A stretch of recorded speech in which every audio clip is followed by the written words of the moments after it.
Joining me right now is California Congressman Ed Royce, the chairman of the House Foreign Affairs Committee. Congressman, thanks very much for joining us this morning. Thank you, Maria. First, I want to ask you about the threats to America. We saw the video from ISIS on the Internet showing Times Square.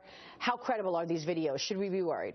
Well, remember, we in New York City have been able to knock down 12 potential attacks, planned attacks, after 9/11 successfully. So the United States has a history post 9/11 of being able to prevent attacks.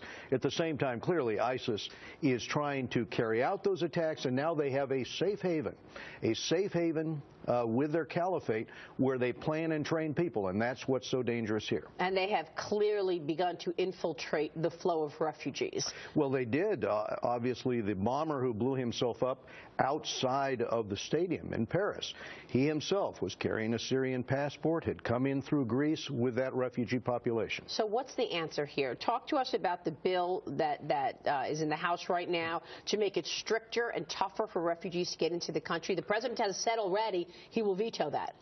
Yes, but that bill passed by better than a 2-to-1 margin with large bipartisan support.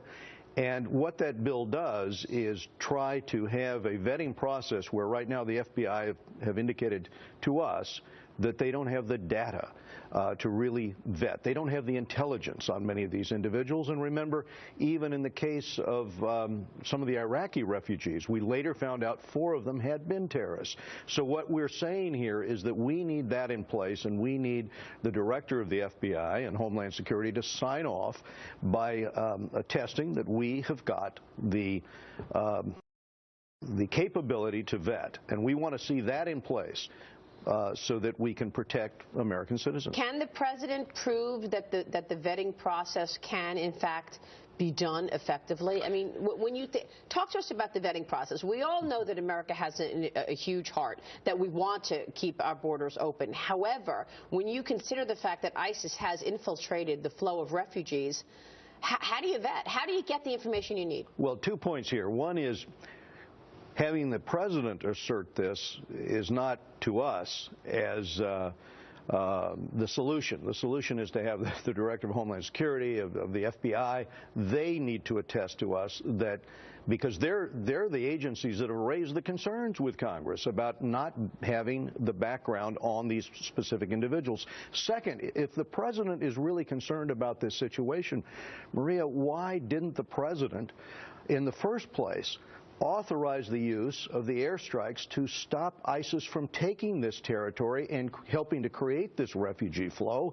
And why won't he sign off, for example, on today the type of robust air campaign against ISIS? Or why doesn't he sign off on arming the Kurds and the Yazidis and the tribesmen, Sunni tribesmen? I mean, can you imagine the frustration of having 190,000 Kurdish soldiers, 30% of them female, not having access to the type of weaponry that ISIS has? They don't have the mortars, the artillery, the long-range or the anti-tank guns, and so we really need to have a reversal of his policies. So why is the president pushing back on this? I mean, I just don't understand it. He said he wants to defeat ISIS.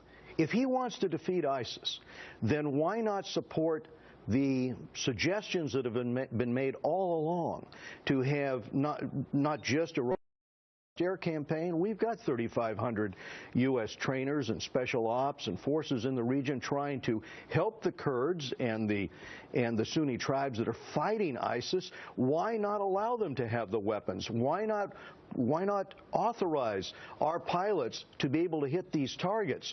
3/4 of these pilots come back without dropping any ordnance because they can't get authorization from the White House. So under this kind of circumstance, he's tied our hands with the containment strategy, where he keeps claiming, despite all the evidence that ISIS is carrying out attacks now and recruiting from all over the world because people think they can't be defeated, right, he keeps asserting, well, they're contained. No, they're not. The issue that he keeps bringing forward is that he doesn't want any civilian casualties.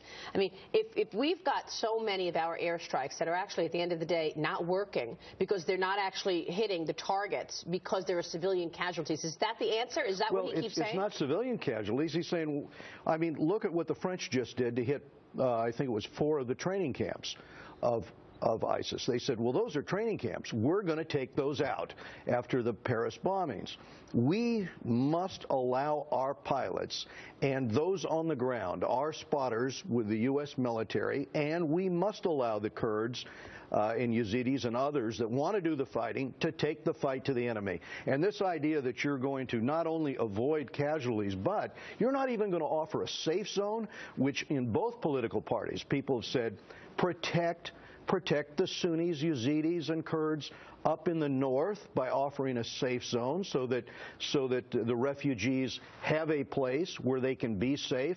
If he's not even willing to do that de minimis action, how are we going to defeat ISIS? No, we have to have a reversal of this strategy. Do you have any backing to say why the president is taking this stance? I mean, what does your gut tell you? Why does he keep saying no to the things that you and so many other military men have been saying, this is not working, this is a failure? I think he has underestimated the danger of ISIS from the beginning. It was the JV team. It was never going to be a threat to the United States. But we have found that because of the Internet and their ability to exploit their victories on the battlefield, that now they have become very much a recruiting problem, not just in Europe, but in the United States. So he should go back to his basic premise and rethink that thought that this is not a big problem. Second, I think he's adverse to taking on the attitudes in the Shia capital of Baghdad and in Iran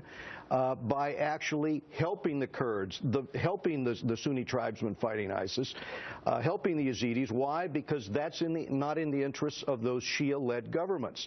But he needs to reevaluate that position as well. He should not be trying with this relationship with Iran and the Shia-led government in Baghdad at the expense of the stability in the region to keep pushing this. We got to get to Eric because we want to look at the impending Senate vote. But what are you going to do? We're going to move legislation through my committee, not just on arming the Kurds, but also on the issue of a safe zone. And we're also going to try to push this administration to use air power effectively and hit these ISIS targets. Mr. Chairman, thank you. Thank you, Maria. Thanks very much for joining us. Chairman Ed Royce here.